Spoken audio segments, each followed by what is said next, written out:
Today's Wednesday. Church historians have often called today Spy Wednesday because of the actions of the religious leaders cooperating with Judas Iscariot to betray Jesus. It helps if we look at today in two contrasting pictures, one of isolation and one of community. So let's look at what happened on that day according to Matthew's gospel. I'm going to be reading from Matthew chapter 26, and we'll start by looking at verses 1 through 5. When Jesus had finished all these sayings, he said to his disciples, "You know that after 2 days the Passover is coming, and the Son of Man will be delivered up to be crucified." Then the chief priests and the elders of the people gathered in the palace of the high priest, whose name was Caiaphas, and plotted together in order to arrest Jesus by stealth and kill him. But they said not during the feast, lest there be an uproar among the people. So from the start of this chapter, we see two very different settings. Jesus with his disciples on one side, and the religious leaders who wanted to kill him gathered on the other side. You can imagine if this was a movie, how a director would make the two scenes look so different with lighting and with music. So Jesus, he begins with his disciples and he tells them that in just 2 days the Passover will be coming and he would be delivered up to be crucified. And then we would cut away to the chief priests and the religious leaders who were gathered together. They're looking for a way to arrest Jesus by stealth and put him to death. They know that Passover is coming, so they know they need to do this quickly without disrupting the general public. And they're finding a way to do it in secret.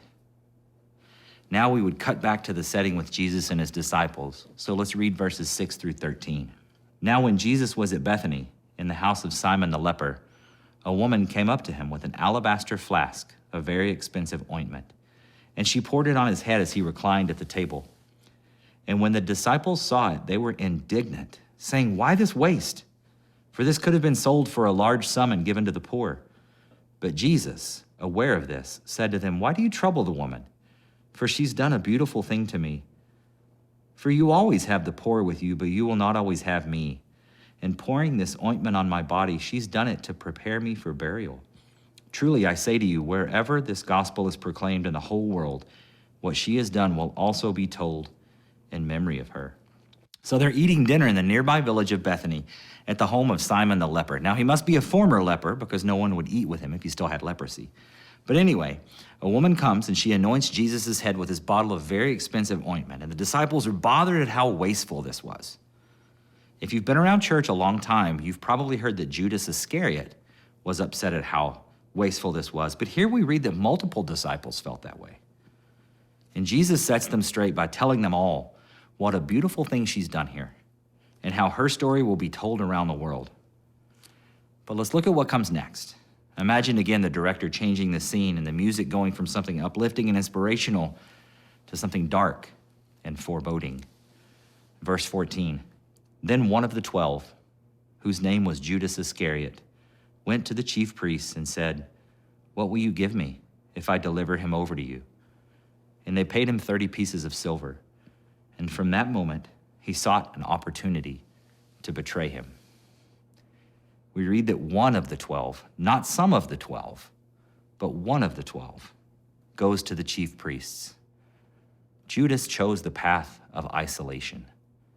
The rest were indignant at the wastefulness, but they stayed. They stayed together with Jesus. They would leave him on Friday, but they didn't leave him for good. And the ramifications of the one who acted in isolation was felt by the rest of the 12. The following night, when they were eating the Passover, before Jesus instituted the Lord's Supper, Jesus tells them that someone in that room, one of the group, would betray him.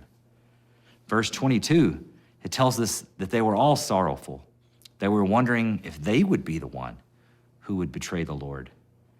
The actions of the one who isolated himself caused fear, sorrow, and doubt among the rest.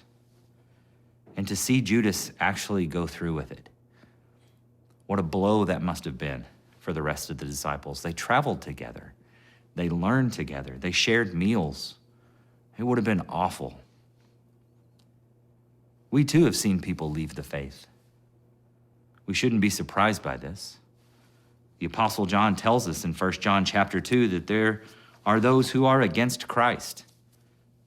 And he says, they went out from us, but they were not of us. For if they had been of us, they would have continued with us. But they went out, that it might become plain that they all are not of us. So what makes us different from those who have gone out from us, those who have left the faith, those who have turned away? What makes us different? We're all capable of doing the same thing due to the nature of our own sinful flesh. We're capable of it, but we're kept from it by the mercy of God through the Spirit. And what is the means by which the Spirit keeps us from this? What's the means by which the Spirit works to keep and preserve us? It's the church. That's how God keeps our hearts united in Christ. It's the church that keeps us in community and keeps us away from isolation. It's the church that keeps us whole. Let me close with John's words in 1 John chapter 3, verse 16 through 18.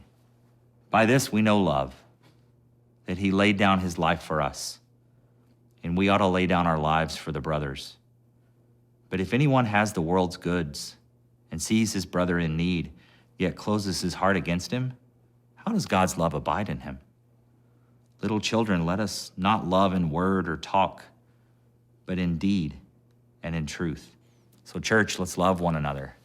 Let's care for one another. Let's lay down our lives for one another.